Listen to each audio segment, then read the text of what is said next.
Although magaganda yung ganyang features, ang ganitong setup ay mayroon din pong disadvantages.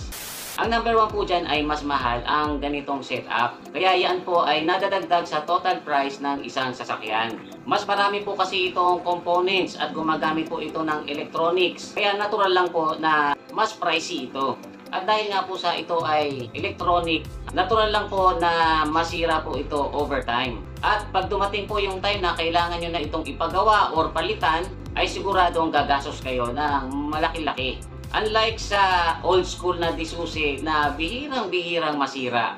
At kung masira man ay mas madaling gawin dahil puro mechanical lang po ito, kahit yung mga magsususi sa kanto ay kaya po itong gawin. Mura ding magpagawa ng duplicate nito, unlike doon sa electronic push button start na sakaling mawala or masira yung FOB ay hindi ganong kadali itong i-replace at mas mahal.